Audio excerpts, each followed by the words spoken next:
Saudara-saudariku yang terkasih, pada hari ini kita merayakan pesta Santa Maria mengunjungi Elizabeth saudarinya. Pesta ini sudah kurang lebih dari abad ke-6, sudah dirayakan bersama-sama di dalam lingkungan atau lingkup gereja Katolik di seluruh dunia.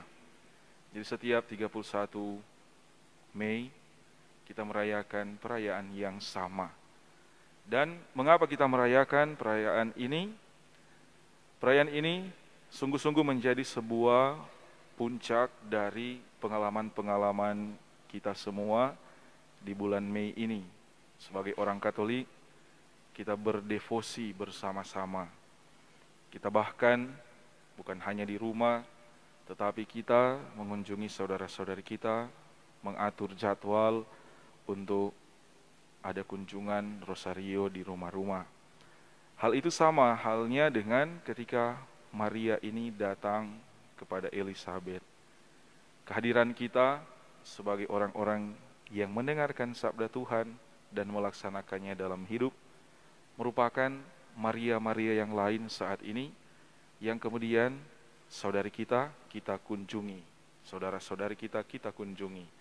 Bahkan tahun lalu, 2 tahun, 3, 5 tahun terakhir ini ada satu tradisi yang baik yang telah kita mulai dalam rangka jubileum 150 tahun kembalinya gereja Katolik.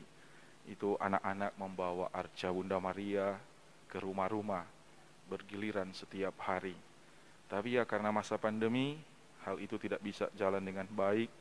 Mudah-mudahan ke depannya dalam keadaan yang baik, kondusif, dalam keadaan yang sudah bersahabat, kita bisa melaksanakan hal yang sama. Kehadiran kita bersama dengan arca Maria, diapit dengan 2 lilin, juga salib menjadi tanda Maria yang hadir mengunjungi Elizabeth di rumahnya. Kita menyanyi, masih ada yang tahu? Coba tes menyanyi. Salam, salam, salam. Coba, 3, 2, 1. Salam, salam, salam. Kami putra putri Maria, membawa yerinya Bunda Allah. Salam, salam, salam. Orang tua jawab, selamat datang Bunda,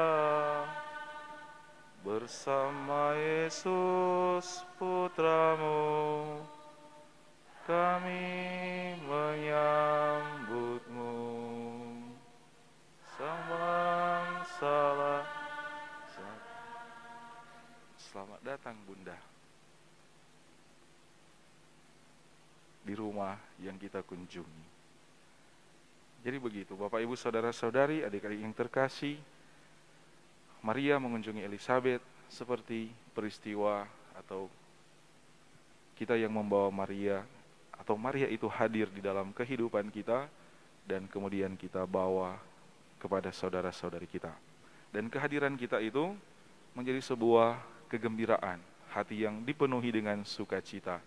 Maka digambarkan Elizabeth yang mendengarkan salam dari Maria, ia bayi yang ada di rahimnya melonjak kegirangan. Kira-kira kita kurang paham ini bayi yang melonjak kegirangan ini. Tapi kurang lebih kalau ibu-ibu hamil misalnya mungkin dengar mamak bercerita ada bergerak-bergerak, kemungkinan demikian yang dialami oleh Elizabeth. Nah, tanda kehadiran Maria dalam kehidupan kita, ketika juga kita bawa kepada saudara-saudara kita, harusnya ada sebuah semangat baru yang muncul. Sebuah semangat yang nantinya akan mendorong kita untuk semakin memuji dan memuliakan Allah. Nah, hal yang sama itu ditunjukkan dalam pengalaman Maria yang datang langsung kepada Elizabeth. Lihatlah kesaksian dari Injil Lukas yang mengungkapkan betapa bahagianya ketika Maria ada di rumah Elizabeth. Betapa bahagianya Elizabeth dikunjungi oleh Maria, saudarinya itu. Dia berkata, "Diberkatilah engkau di antara semua wanita, dan diberkatilah buah rahimmu. Siapakah aku ini, sampai ibu Tuhanku datang mengunjungi aku? Sebab sesungguhnya ketika salammu sampai kepada telingaku, anak yang di dalam rahimku melonjak kegirangan. Sungguh berbahagialah dia yang telah percaya, sebab firman Tuhan yang dikatakan kepadanya akan terlaksana. Mari kita lihat kata-kata ungkapan dari Elisabet ini. Bagian pertama ini menunjukkan salah satu bagian dari doa Salam Maria. Jadi doa Salam Maria itu doa yang biblis, yang datang atau dikutip, diambil dari ayat-ayat dalam kitab suci. Bagian yang pertama adalah salam yang diungkapkan malaikat Tuhan kepada Maria.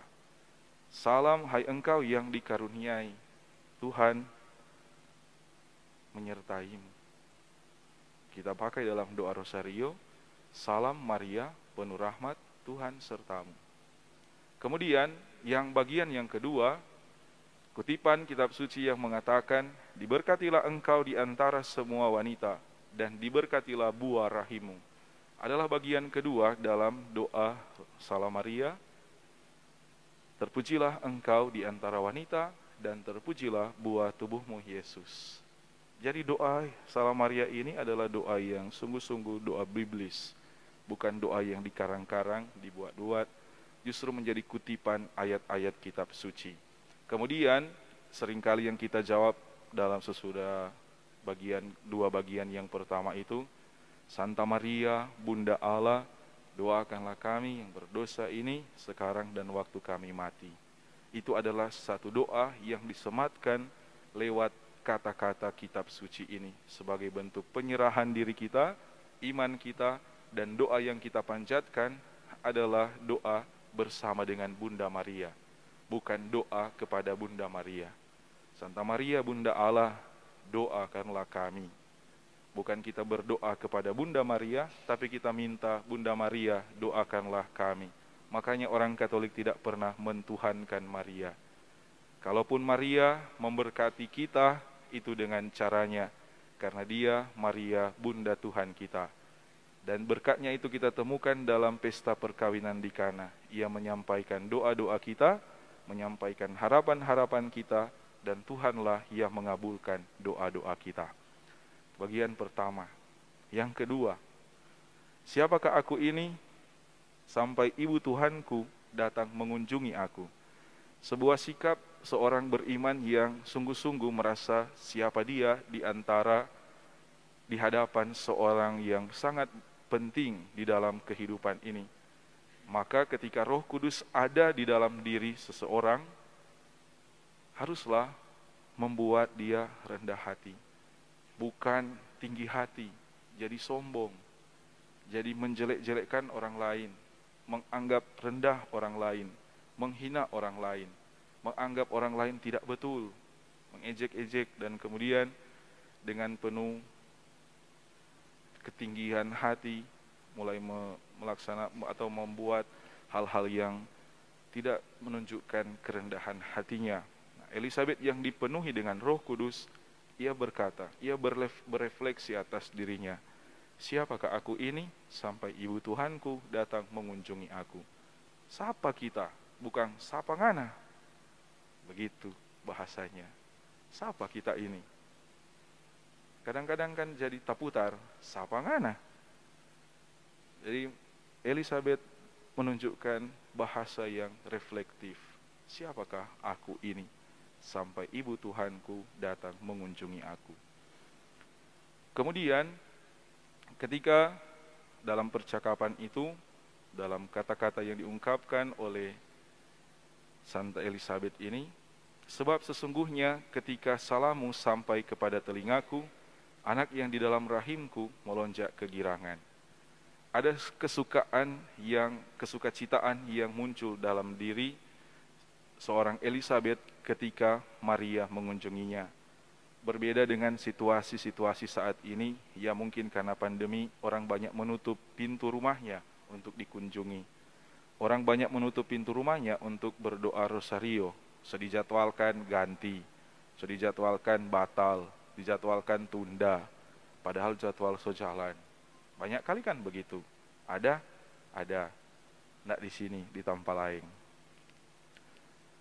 Padahal yang mau didatangkan adalah kesukacitaan, sehingga bisa saja ada satu yang melonjak kegirangan, suatu semangat baru ketika kunjungan Maria itu datang kepada kita. Jadi adik-adik, kalau ada mama-mama dan papa-papa yang menolak jadwal rosario dengan tanpa alasan yang tidak jelas, bilang, "Mama, dorang mau datang membawa Yesus yang membuat rahim Santa Elizabeth melonjak kegirangan. Jangan tutup akang pintu, karena Maria mau datang bersama dengan putranya Yesus." Bilang tapi untuk sekarang masih pandemi, jadi alasan yang wajar. Tapi sedikit sudah jadi klasik. Kemudian sesudah itu dikatakan bahwa Elizabeth mengungkapkan, "Sungguh berbahagia dia yang telah percaya, sebab firman Tuhan yang dikatakan kepadanya akan terlaksana." Satu katekese yang dibuat oleh Elizabeth yang memperkenalkan siapa itu Maria. Siapa itu Maria di dalam kehidupan sejarah keselamatan umat manusia. Elizabeth mengatakan bahwa Maria itu adalah orang yang berbahagia karena dia telah percaya. Jadi kepercayaannya itu membuat dia berbahagia. Dan ia yang berbahagia karena kepercayaannya itu ditunjukkan dengan kehidupannya, dengan mendengarkan sabda Tuhan dan melaksanakannya di dalam hidupnya. Itu identitas Maria. Dan sekaligus juga menjadi harapan bagi kita semua untuk berbahagia dengan yang kita percayai. Dan kita berbahagia karena apa yang disabdakan Tuhan kita buat di dalam kehidupan kita. Semoga demikian.